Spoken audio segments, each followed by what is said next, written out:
পাহাড়ের পাশে এক শান্ত সুন্দর গ্রামে নাবিল নামে একটি ছেলে থাকত। তার বয়স ৯ বছর। নাবিল খুব কৌতূহলী ছিল এবং নতুন কিছু আবিষ্কার করতে সে ভীষণ ভালোবাসত। তার সবচেয়ে প্রিয় বন্ধু ছিল একটি ছোট উড়ন্ত রোবট লুমা। লুমা শুধু কথা বলতে পারত না, সে নাবিলকে সবসময় সাহসও দিত। একদিন বিকেলে নাবিল আর লুমা খোলা মাঠে খেলছিল। হঠাৎ নাবিল আকাশের দিকে তাকিয়ে থমকে গেল। সে অবাক হয়ে দেখল মেঘের ওপরে একটি বিশাল দ্বীপ ভাসছে। দ্বীপটি থেকে নীল আর সোনালি আলো ছড়িয়ে পড়ছিল।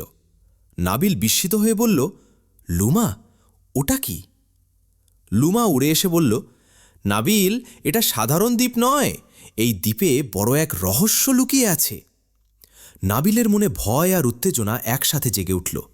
একটু ভেবেই সে সাহস করে সিদ্ধান্ত নিল সে ওই দ্বীপে যাবে।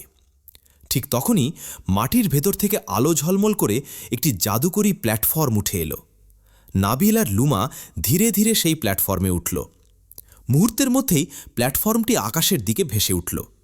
মেঘ পেরিয়ে তারা যখন দ্বীপে পৌঁছাল তখন নাবিল অবাক হয়ে গেল। সেখানে গাছগুলো বাতাসে ভাসছিল, নদীর জল আকাশে বয়ে যাচ্ছিল, সবকিছুই যেন জাদুতে ভরা। হঠাৎ আকাশ কালো হয়ে গেল, বাতাস জোরে বইতে লাগল, পুরো দ্বীপ কেঁপে উঠল।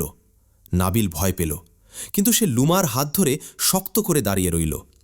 ঠিক তখনই এক তীব্র আলো ছড়িয়ে পড়ল। সেই আলো থেকে বেরিয়ে এলো এক বিশাল সত্তা, আকাশরক্ষক।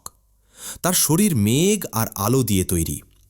আকাশরক্ষক গভীর কণ্ঠে বলল, এই দ্বীপ কেবল সাহসী ও সৎ হৃদয়ের জন্য। নাবিল মাথা নিচু করে বলল, আমি ভয় পাই, কিন্তু আমি ভালো কাজ করতে চাই। নাবিলের কথা শুনে আকাশরক্ষক মৃদু হেসে উঠল। সঙ্গে সঙ্গে ঝড় থেমে গেল, আকাশ পরিষ্কার হয়ে গেল, দ্বীপ আবার শান্ত হয়ে উঠল। আকাশরক্ষক নাবিলের হাতে একটি আলো ঝলমলে চিহ্ন দিল এবং বলল, এই চিহ্ন তোমার সাহসের প্রমাণ। এরপর নাবিল আর লুমা আবার সেই জাদুকরী প্ল্যাটফর্মে উঠে গ্রামে ফিরে এলো। সবকিছু আগের মতোই ছিল, কিন্তু নাবিল আর আগের মতো ছিল না। সে বুঝে গিয়েছিল সাহস থাকলে শুধু দ্বীপ নয়, আকাশও ছোঁয়া যায়।